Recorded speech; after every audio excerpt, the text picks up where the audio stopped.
Come on, Bushra. Come on.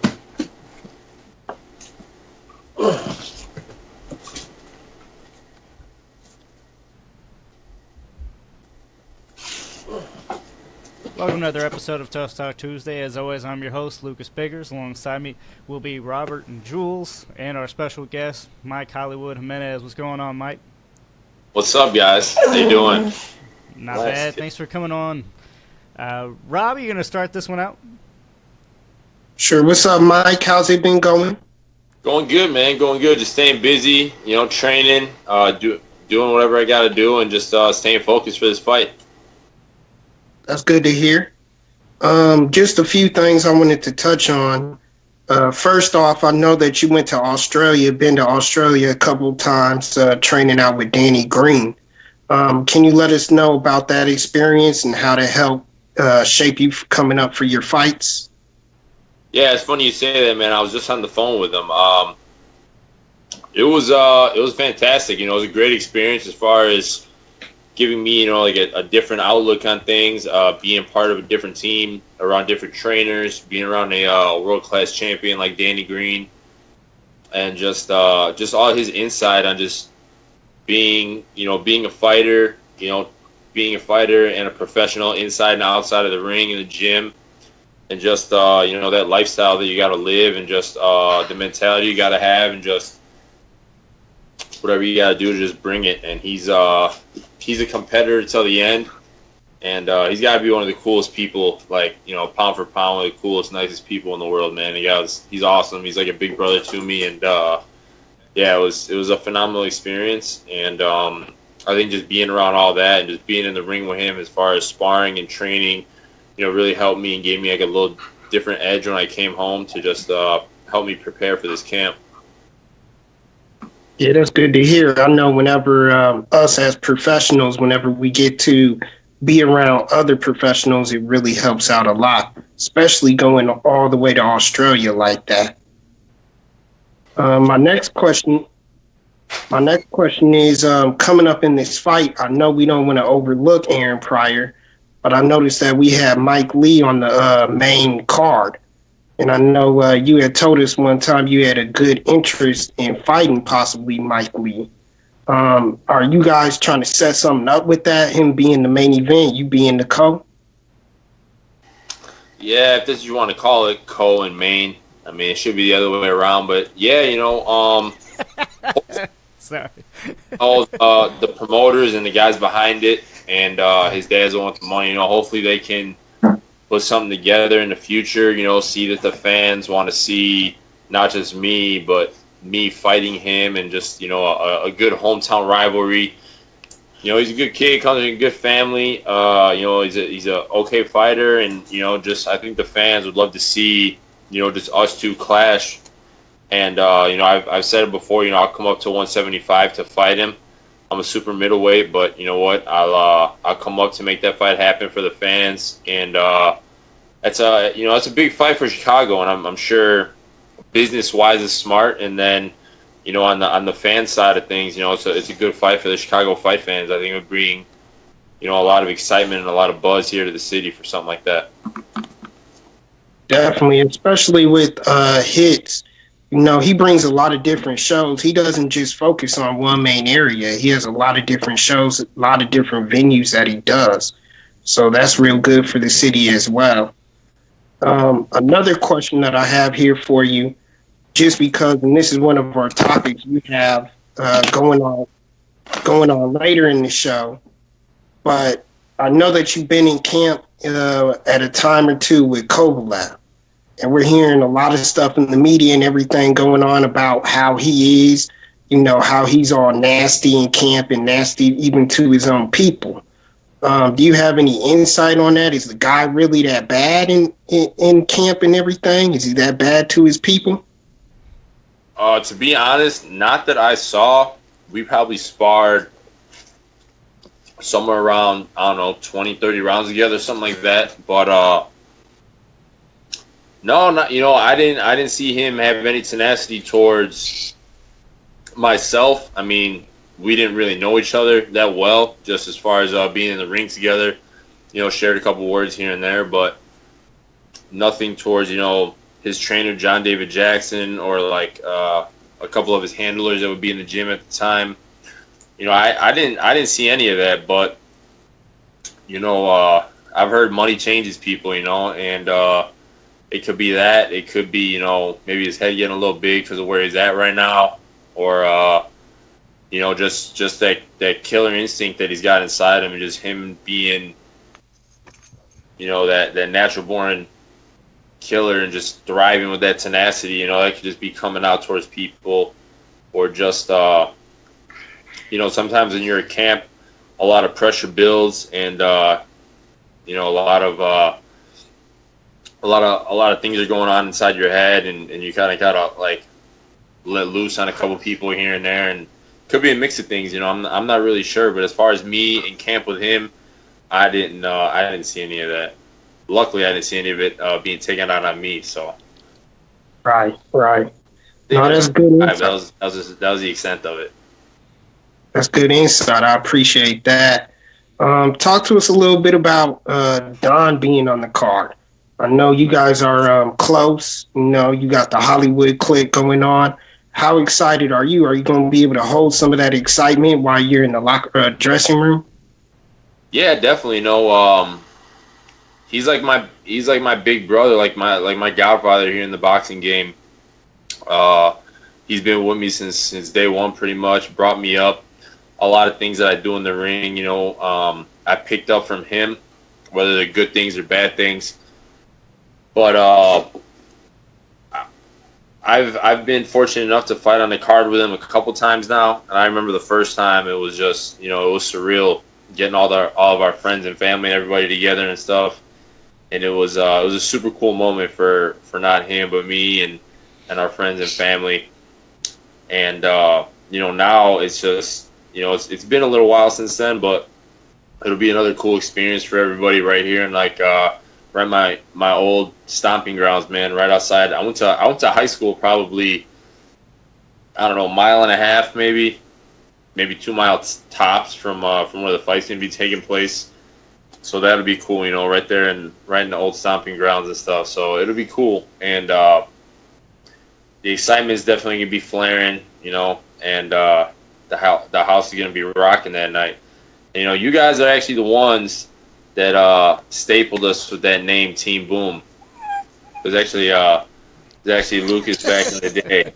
Because I'd always, I say Boom all the time. And then one day it was just like Team Boom, and that's where it started. It was just Don and I, Team Boom. So now it's elevated to bigger things, and his career is taking heights, and my career's trying to get to them same heights. So it's been a fun ride. It's gonna be a exciting night, June 23rd. That's cool. Last question for you that I got, but what can we expect to see from you coming in with your entrance? You gonna come through the crowd again or anything? We'll see. I don't know the exact setup yet of the the venue, but for this fight, I know that I'm going to be pretty focused on the fight. I'm going to be pretty focused on just getting this win and just staying focused and just trying to do my best, stick to our game plan and do all the right things for this fight. So the entrance, is kind of not at the top of my list on this one, but I want to do something fun like always for the crowd. I'm going to come in there, do my same old song and dance, and just get in there and just time to boogie, man. Just get in there and do it. Oh, that's awesome to hear. I'm going to turn you over to Lucas now. Lucas, go ahead, bud. All right, thanks, Rob. Mike, first of all, I want to say good luck coming up, but I want to ask, why Aaron Pryor again? Is it something that you weren't happy with the draw? You just can't let that slide? Well, first off, I appreciate it, man. Thank you for the well wishes. After the fight, there was an immediate talk about a rematch, and it was something that I wanted. And I'm not sure if their side wanted it or not, but I know right off the bat it was something that we wanted. and it took some time, whatever, and at this point, if it was Aaron Pryor Jr. again or it was someone else, I didn't care. I just wanted another big fight. I wanted to bring another big, exciting fight to the fight fans. So, it could have something to do with my promoter, with their promoter, and them having, some talks behind the scenes as far as, having another rematch set up and this and that. But, yeah, it leaves a sour taste in my mouth every time, that fight gets brought up. It's not, it's not the best thing to talk about just because I felt like I was robbed that night of a win. We had a draw. It was a close fight, but in the end, I just feel like, I definitely won the fight. I was the one being more aggressive. I was the one landing the more punches and just, kind of just chasing them the whole night. But, you know what? That's then and there, but this is going to be here and now. So that's what they put in front of me. So I'm just training hard to make sure that I can give another good fight and go out there and give them my best and now let the judges try and swing another draw, but let me get the W this time. I mean, sitting ringside, it was definitely one of the more exciting fights I've seen you in, and it was a little bit split. It was a closer fight. I think I had you up by 2 rounds. A lot of other media ringside also had you up by a couple rounds. A couple of them did have Aaron Pryor leading by 1. So it was a close fight, but definitely I want to see again. So I'm happy for you there. If I'm right, this is going to be your first televised card? Yeah. I fought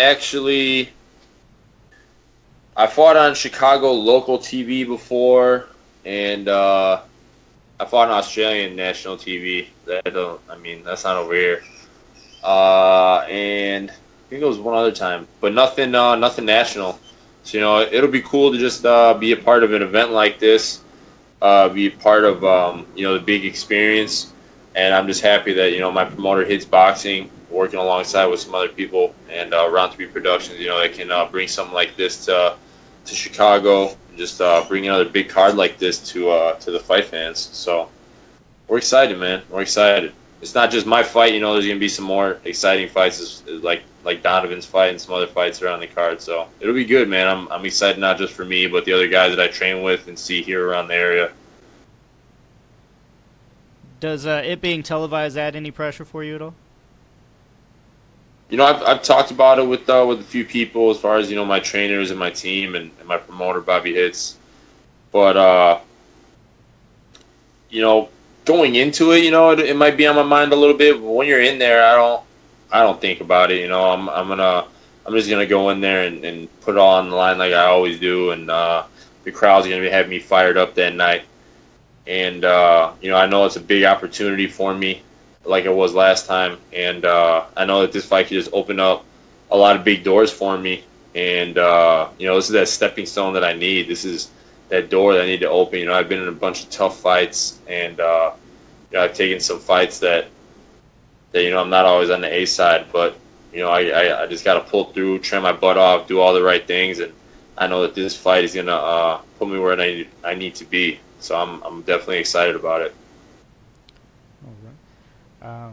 Now, as far as this next fight with him, what do you see from the first fight that you need to improve upon, or what do you think you need to do differently to be making more decisive in your favor this time? I wish I was a little bit taller. Wish my arms were a little bit longer. To kind of match up with him a little bit better. But that's not the case here. So I got to go back and look at a few things. And I know my trainer after the fight, after we kind of talked about it and stuff, he told me that there's a couple things that we could have worked on, that we could have done a little bit better. But I think I was just a little bit too overly aggressive the first time, as far as just chasing him and just trying to bring the fight to him and just kind of have the first step forward every time and just kind of just going gun-ho rather than kind of having our game plan kind of play out and put some things together like I should have. And I was just chasing him so much and just letting him kind of just run around and exit out his lanes when he wanted to and turn around me and stuff. So I just gotta look to different things in the fight and work on some stuff that my trainers have been working on me with, and just really focus on that stuff and just bring it. So all I gotta do is just get in there and bring it and show up. Okay. Last I saw, Mike Lee and Donovan's fight both say TBA. Is there anything insight you can give us on who we can possibly see him fight without getting in trouble? I don't want you to get yourself in trouble now. Yeah. My phone's actually vibrating right now. Bobby Hitz is watching. I don't think he wants me to say anything, but yeah, I'm not really too sure, man. I'm not really too sure. Maybe I can get Aaron Pryor out of there real quick, and they'll throw me in with Mike Lee, but I don't think it's gonna happen. So, I'm not really sure. I know that I know Donovan's excited about his fight, whoever that is, and he knows that he hasn't had some fights go his way in the past and in the recent past, and he's got to really show up for this one. So I know he's really excited and training hard to get in there and put on a good show for the fans and the TV and all that. So whoever it is, they're going to be in for an explosive Don the Bomb that night, and the bomb will be ticking. And whoever it is, he's definitely gonna go off on him. But as far as Mike Lee, I have no idea. I don't know who they're gonna go find for him this time. I'm not sure. I do agree with what you said, though. I mean, I don't think that should be the main event, especially if he's still a TBA. I haven't really seen him put up against a lot of decent competition, so hopefully we see a decent fight. But I mean, you've already established that your fight was good, so I don't see why it wouldn't be a main event. But yeah, I mean, my fight with Aaron Pryor Jr. is definitely a main event fight. We have a big title on the line, but Mike Lee has had, some TV fights in the past. He does have a title now, and I don't know.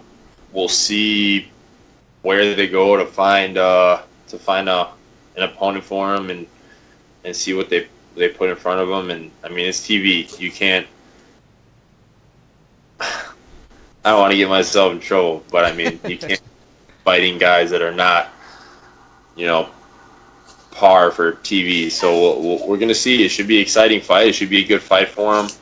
Like I said, I mean, he's got a title now, so it should be a good exciting fight card. And he's a main event. He's on TV, so we'll see. We'll see. Well, fans that are tuning in, I don't want you to be discouraged because there is 2 TBAs. I've already seen Aaron Pryor versus Mike Jimenez once. It was a great fight, so that alone should sell the card, guys. But thank you so much for coming on, Mike. We have another writer. I just want to ask you real quick, Jules. Do you have any questions for Mike? It's okay if you don't. I can't hear him, by the way. If he's talking to you guys, I can't hear him. No, I think he doesn't. He doesn't say anything. So either that or we dropped him, one of the two. But thank you so much for coming on, Mike. Yeah, of course, man. It's always a pleasure. It's always good seeing you guys, talking to you guys. So hopefully you guys can come out June 23rd. If you guys aren't too busy and you guys are around the area, definitely come out. It'll be an exciting card. And this will definitely be one of the bigger cards that come around the Midwest for a while. So it's going to be a good one. I'm excited about it. Me and Rob were talking about it too, so we'll definitely hit you up. For sure, man. I appreciate you guys, and I appreciate all your support over the years. No problem. Look forward to seeing you on the 23rd, and best of luck. Yes, sir. Thanks a lot, guys. I appreciate it, man. Appreciate it a lot. Thanks. No problem. Have a good one. All right, you too. All right. Mike Jimenez definitely means business going into June 23rd. Like I said before, the first fight was amazing. When it came to a draw, just everybody felt disappointed, like we were robbed out of a decision. Not necessarily that Mike or Aaron was robbed, like I said during the interview. I mean, it was really split ringside. It was. There was some that had it for Mike, some that had it for Aaron, but it definitely didn't lack in action. So really looking forward to seeing this fight. Hoping I can make it up there at Chicago again, live. Kind of wish I would have waited to go to this instead of the Top Rank fight. Oops, I'm not supposed to say that online.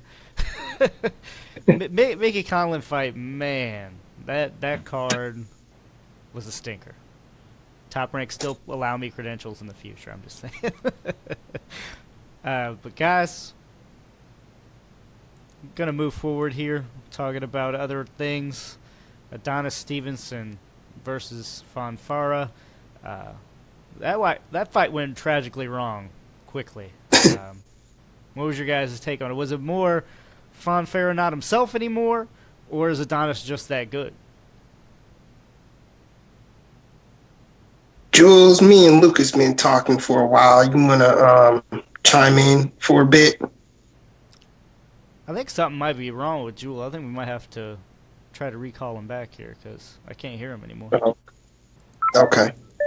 I'm recalling him now, but go ahead. You know what? Hey guys. There you go. Oh, what's up, Jules? Yeah, I was. Oh man, it killed me. I'm sorry to interrupt the show. I was gonna ask Hollywood about a Jesse Hart rematch, but I guess another time. Okay.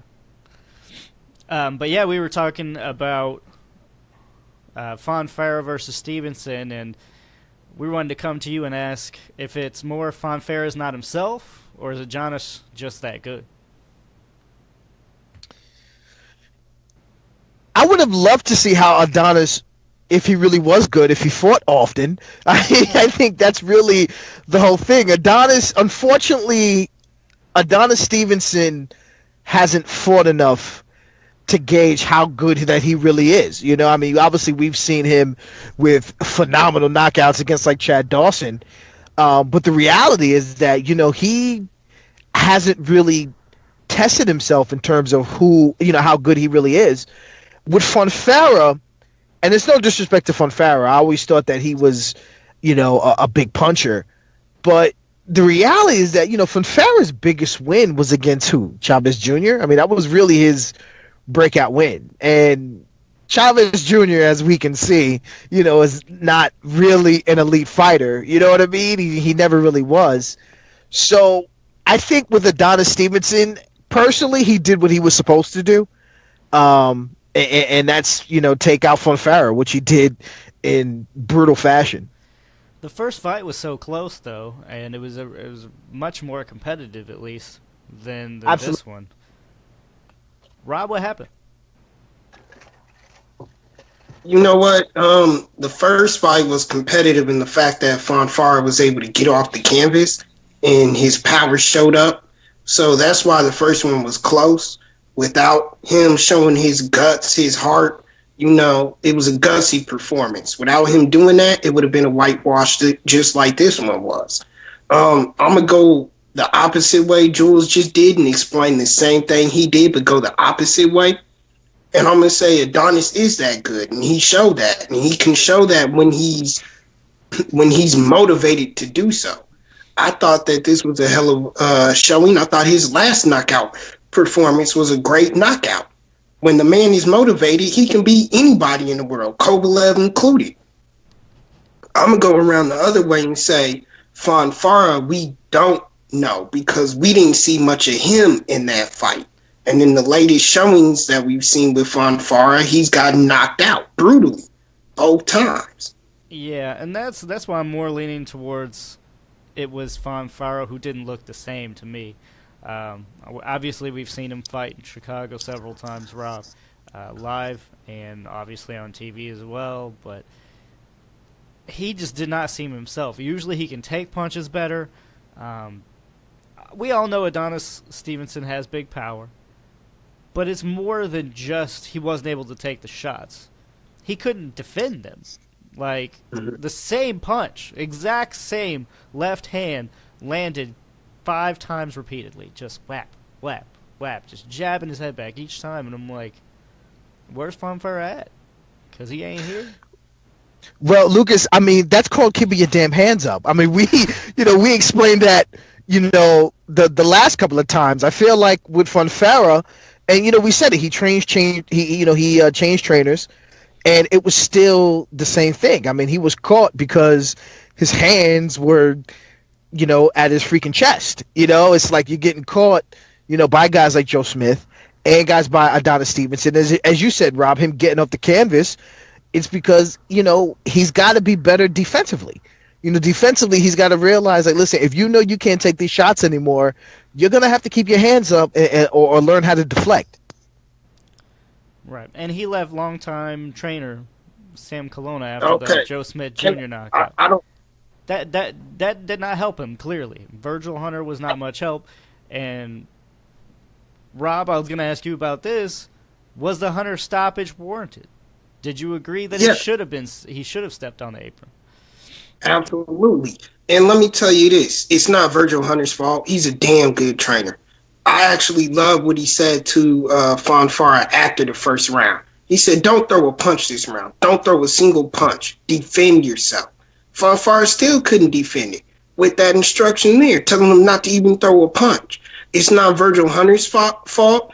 You can't turn you can't turn poop into Skittle. You can't do it. Okay, but hold on, because I don't necessarily see that as good training. Don't throw a punch this round? What does he think he's going to do, dance? I mean, literally, Fonfara is not the kind of guy to rely on movement. And what's a better way to defend than try to land something and then cover up? You can't just straight not throw a punch. He's not a defensive fighter. They worked on that. They worked on him being more defensive. That's why he went to Virgil Hunter. Look, if you want to step inside that ring, you better be able to defend yourself. And as Jules said, anybody can put their hands up. Hell, if Mike Tyson tried to punch me, I'll be putting my hands up there, my shoulder blade, my shoes, throwing Nikes at him and everything. I'm going to try my hardest not to get hit by him. And so that's not Virgil Hunter's fault. That's not training. Okay. That's not their fault. But they worked on that. He still didn't keep his hands up. It's still the trainer's fault, if you ask me, especially when it's his first fight with the trainer. I didn't see any improvement. In fact, if anything, I seen him get worse. So it speaks pretty highly, I think, on Virgil Hunter right now, because he didn't really do much for Fonfara. He was better off staying with Sam Colonna in my book. If you ask anybody in the world, all the top commentators in the world, Virgil Hunter is one of the best trainers. And he may be. However, trainer and fighter combinations, just because he's a good trainer doesn't mean he's a good fit for this fighter. And I don't think he's a good fit for Fonfara. Exactly, because he's a C-level fighter trying to train up to an A+ level trainer. I'm not going to call Fonfara C-level, man. I think he's better than a C. Yeah, I'll give him a B. I'll definitely give him a B. Yeah. He didn't show that on Saturday. He gets to the world title fight before, and he lost bad. He got to another one, and he lost. Well, the first one he didn't lose that badly, but this one was bad. He's diminishing. He's done. He's achieved all that he can in this sport at that level. He's done at that level. He's done. He'll never be the same. Joe Smith did it. I'm sorry. Joe Smith did it. Stevenson finished him off. He may have, just like Adonis did it to Chad Dawson. Adonis ruined Chad Dawson. But no way to know going forward until it actually happens. Which I might add, Fonfara got to this point by beating Chad Dawson, but it wasn't nothing decisive like it should have been. Chad was in that fight almost the whole way.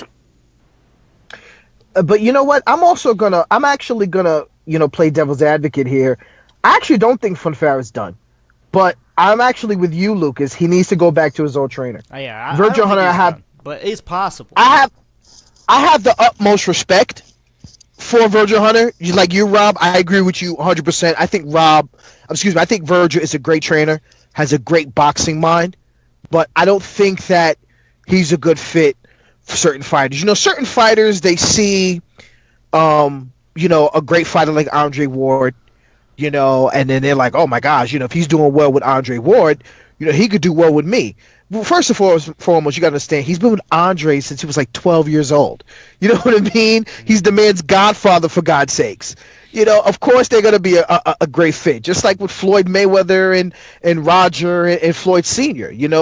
As you can see, Roger Mayweather, Floyd Mayweather is really his only champion, and with Virgil, of course, Andre Ward is going to be a damn good fighter, but just because he's doing well with Andre Ward doesn't mean he's going to do well with guys like Berto, guys like Fonfara, especially a guy like Fonfara who's more offensive minded. I mean, it would be like Virgil Hunter training Sergio Martinez. Like, you know what I mean? It's not going to happen.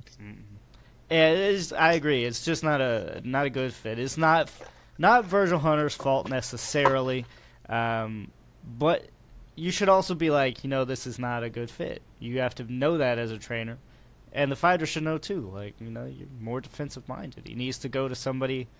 Hell, maybe he needs Ann Wolf. Train his ass, put him in there and get that chin back up. Please, are you kidding me? He'll be too tired to go to the fight if he trains him Wolf. But let's jump off this topic here. We're gonna go from talking about one trainer to another. John David Jackson's Kovalev's trainer has supposedly offered to jump shit to Andre Ward, according to Andre Ward.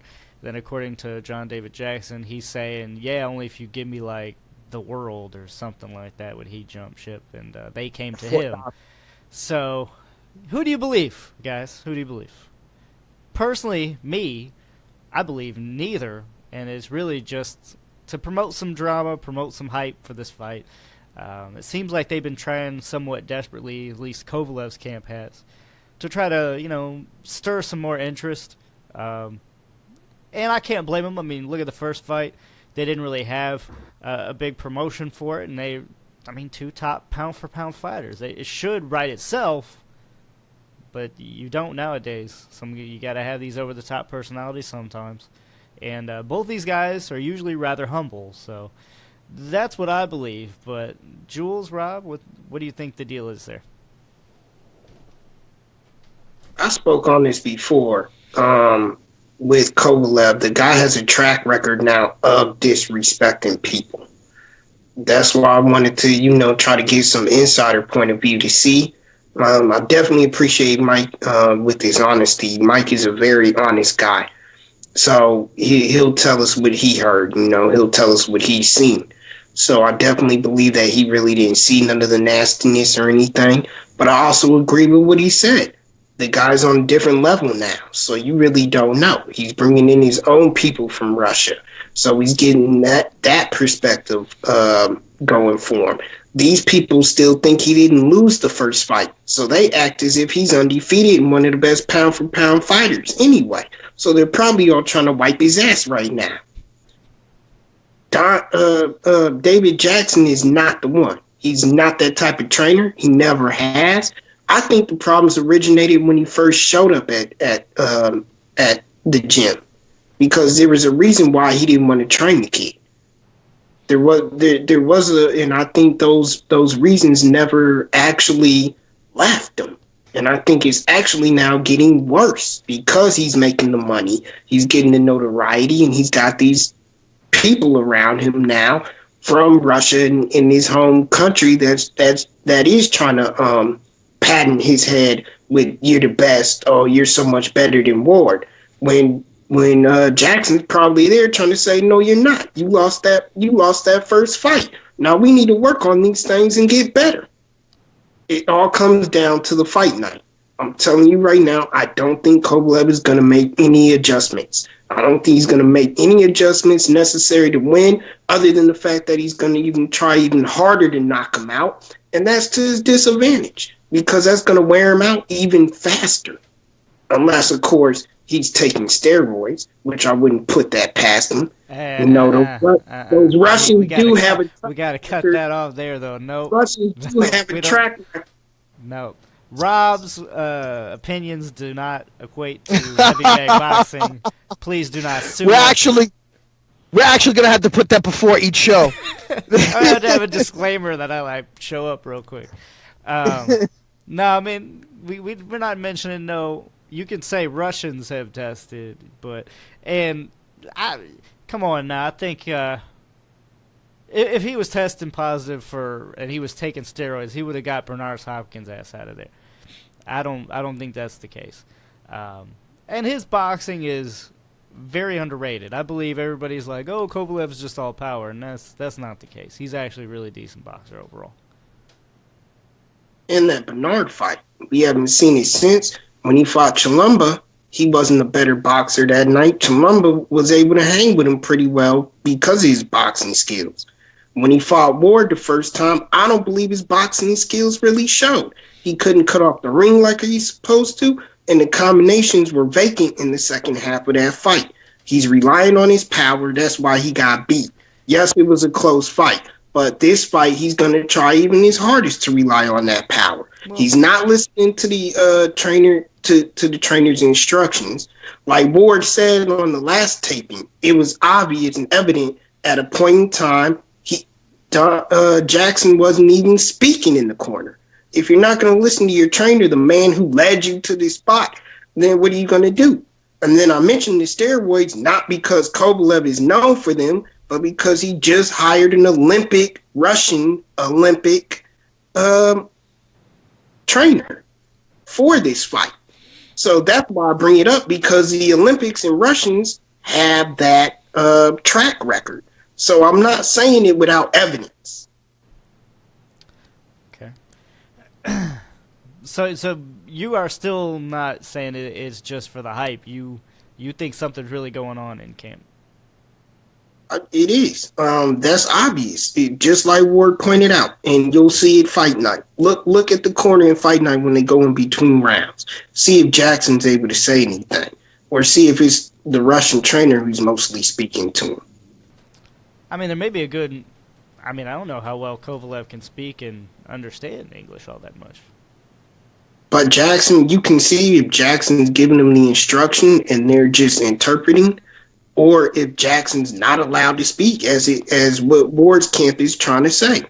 I've never known Ward or his camp to tell any lies, and they're not doing anything to try to promote this fight otherwise. I honestly can't remember in the corner whether John David Jackson talks or not. I can't remember, I mean, off the top of my head, but to me, we're going to move on now, but to me, the most exciting news for this week was when they announced that Mikey Garcia is going to be facing Adrien Bronner. Now, this is going to be at 140. Jules, are they feeding Bronner now to the fishes, so to speak? Yeah, absolutely. I'm going to be honest with you. I'm excited. I'm talking about it, with friends. I'm like, listen, if there's a fight that you don't want to miss this year, besides Triple G and Canelo, and obviously Ward versus Kovalev too, it's definitely Garcia versus Bronner. Bronner needs to fight like this is his life. All the partying that he's doing, everything that, the weight gain, the clubbing, that needs to stop. That needs to stop. As a matter of fact, there are highlights of him, training in Florida. He needs to come back. As a matter of fact, he doesn't even know to get Cincinnati. He needs to go to Washington, D.C., train with, Barry Hunter and those guys, because Mikey Garcia is no joke. I mean, we saw, his last knockout. We saw he carried his power, and, he's obviously got the technical skills. I mean, really, in my opinion, he's a better technically sound boxer than Adrien Bronner is. And Adrien Bronner, he's got to win this fight. He has to win this fight. He cannot afford to lose this fight. If he loses against Mikey Garcia and loses badly, I mean, he'll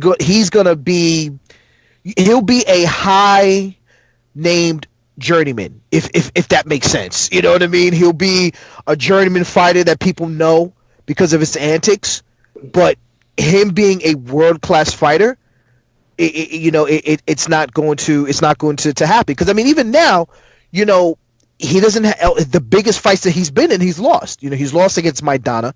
He lost against Porter. Those are fights that should have made him a breakout star.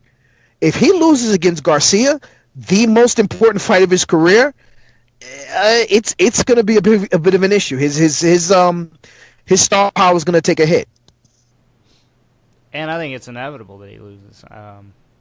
Just looking at the style clash, and I don't see, unless Bronner comes in like he used to and actually takes it seriously.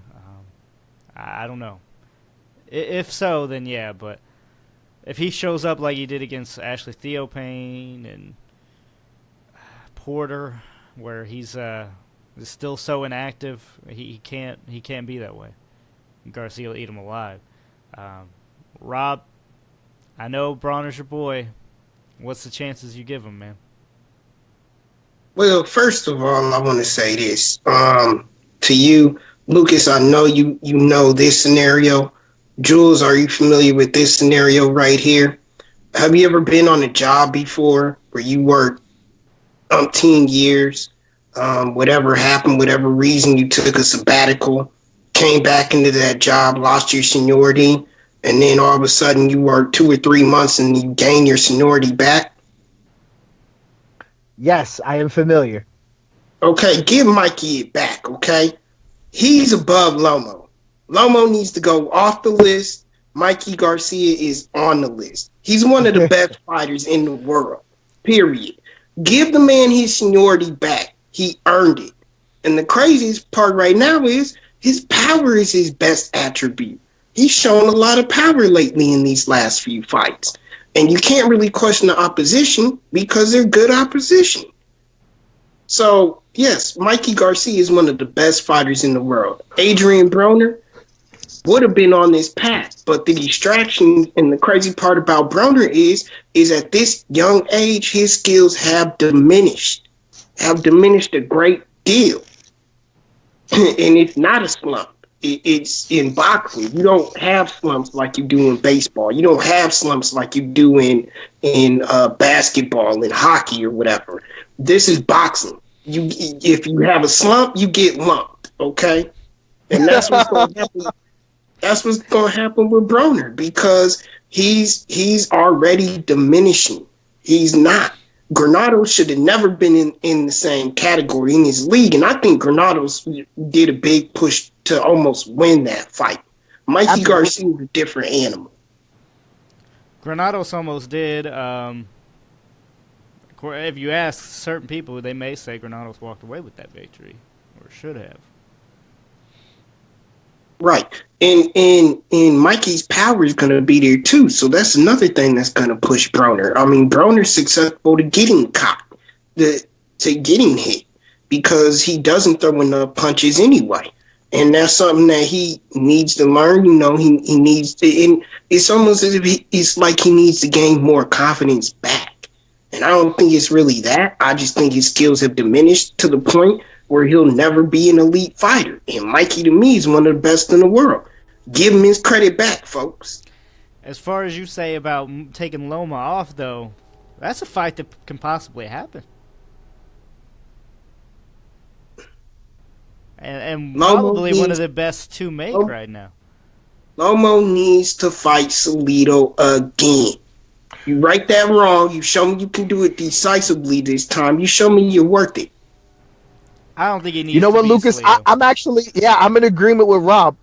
As much as I love Lomachenko, when I think he's one of the best boxers right now, he's got to right that wrong.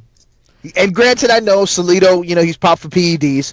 I know there's an asterisk, next to that win, but he's got to right that wrong. He definitely has to. Because the reality is that, listen, granted, Lomachenko is really, really skillful, but Mikey Garcia is undefeated. You know what I mean? And how many fights? 28, 29? He beat Salido. He beat Salido. Right. He beat all those guys. Look, not naming Walters. You take different paths. I mean, he had one fight, and then he fought a damn world champion in Salido. One pro fight is much different. I mean, if you guys actually think that Salido is going to be a problem again, then you're both crazy. He's going to wipe the floor with Salido next. Look, I don't care.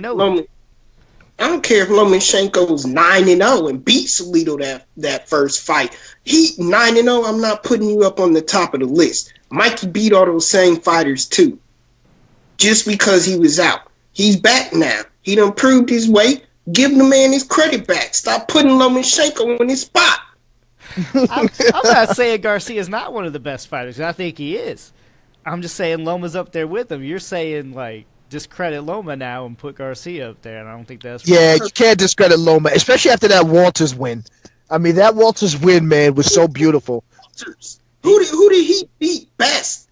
Nicholas Walters, I'm saying. Who was his best win? Donaire, probably. Well, he's out of the sport. He ain't out of the sport. He's doing photography. He's doing photography now at ringside. But regardless, what I'm saying is the fight can happen, and personally, it's either those two, or there's another option here, which may also be what Garcia's doing. He could be testing the waters at 140 for Crawford. What do you think about that?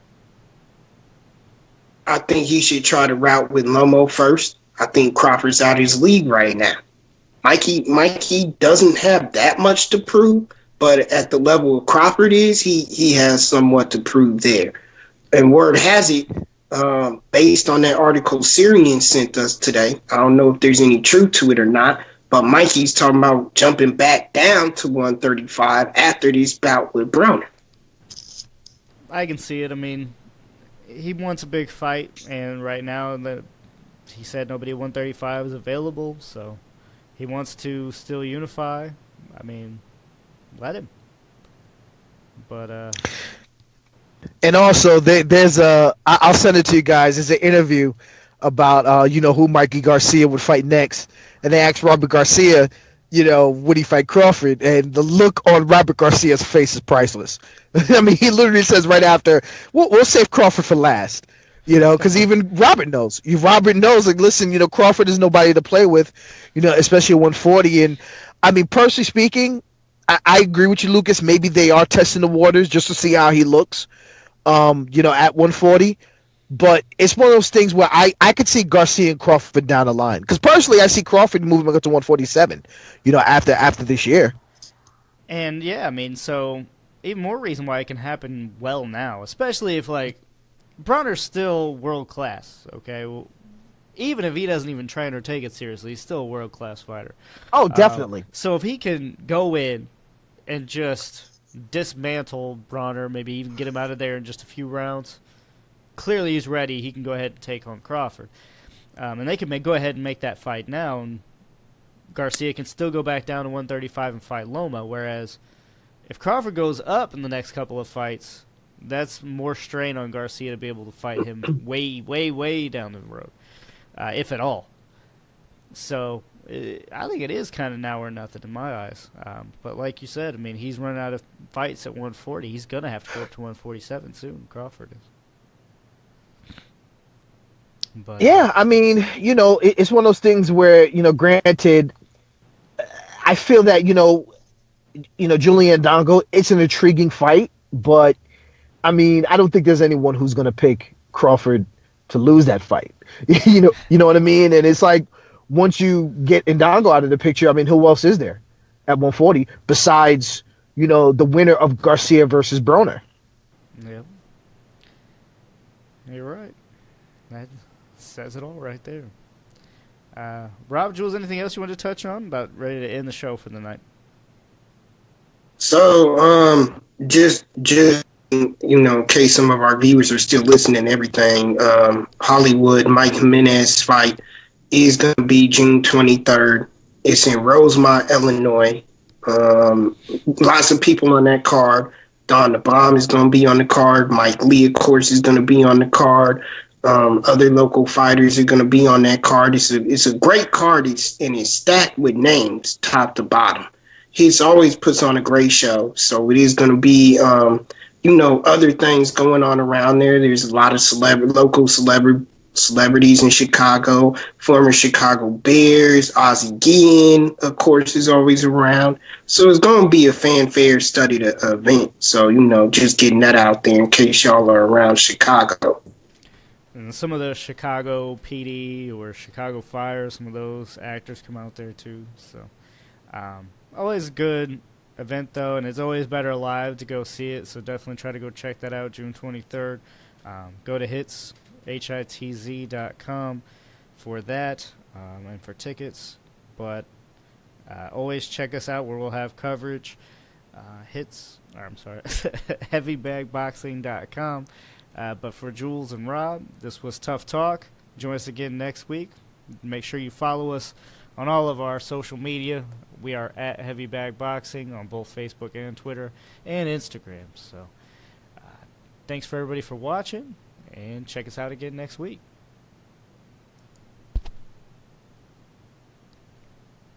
All right, y'all. Jules.